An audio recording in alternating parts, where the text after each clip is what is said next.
As youths, as students of this country, if we are not invited to the table, we are going to overturn the table. Over the past 2 weeks, pharmacy students have not only petitioned the parliament, but also frequented media spaces, protesting the legitimacy of pre-internship exams, which they argue that it not only imposes unwarranted financial burden to learners, but also portrays the training institutions, the National Council for Higher Education, and the Ministry of Health as incompetent, with questionable credibility. It is directly saying there is no reason as to why we have National Council for Higher Education. Yet National Council for Higher Education is bigger than Pharmaceutical Society of Uganda. So if it was a National Council for Higher Education coming in and tells us, know what, ideally these exams you must do them, let it be constitutional. So Pharmaceutical Society of Uganda has the mandate to regulate or to control the number of pharmacists that are coming in through the examination, but the exam that is in their constitution is the post, which is a pre-registration, not a pre-internship. As the petitioners wait for the concerned authorities to address their grievances, they claim that they are receiving threats and intimidation from the Pharmaceutical Society of Uganda, compelling them to withdraw from the petition instead of paying heed to their demands. Coerced slightly by the PSU General Secretary to at least make our reports on this matter, calling for our withdrawal as student leaders. But I feel that that timing wasn't sufficient enough for us to make a complete evaluation, because I would urge you, let them put things in a proper way. The intimidations that are coming in, that is not right.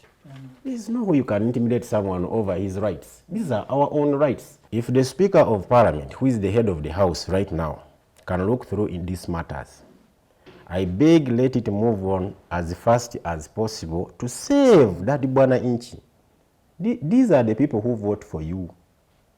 But if they can have their children, or rather their relatives, pay all this tuition for 5 years, and someone just decided in his small association to halt their success, that is very wrong. These instead advised PSU and the administrators of the controversial exam to compress it into periodic series of assessments strictly within the course syllabus, and as well ensure that the program examines the students' areas of specialization. I would actually advocate for these people to have to compress this paper in levels, because if we can have a UNEB after 2 years of studying at Form 6, then UNEB after 4 years of study in Form 4, and then 7 years. It means the years keep reducing for us to get a thorough evaluation.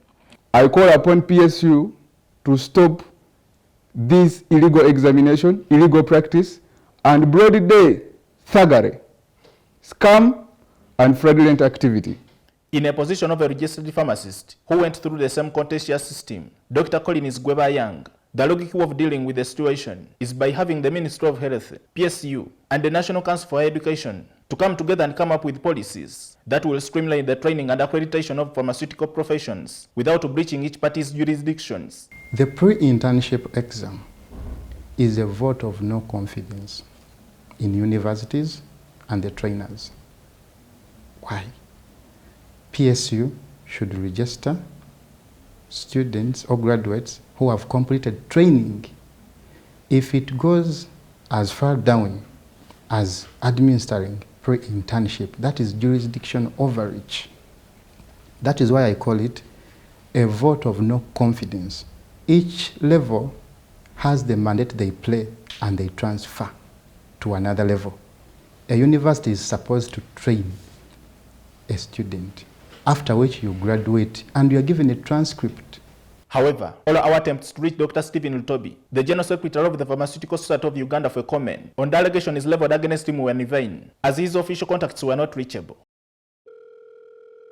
Meanwhile, the protesting students vowed not to relent in their pursuit for the removal of the controversial pre-internship exams, threatening to undertake even more serious inconvenient actions to compel the responsible authorities to have the exams repealed. Do you want papers, or you want tablets, capsules, syrups, creams that are able to cure your diseases? Ladies and gentlemen, the Pharmaceutical Society of Uganda has played a very big role in ensuring you don't have such practitioners in your society. We are saying no, and we are using peaceful means. Beyond this, as youths, as students of this country, If we are not invited to the table, we are going to overturn the table.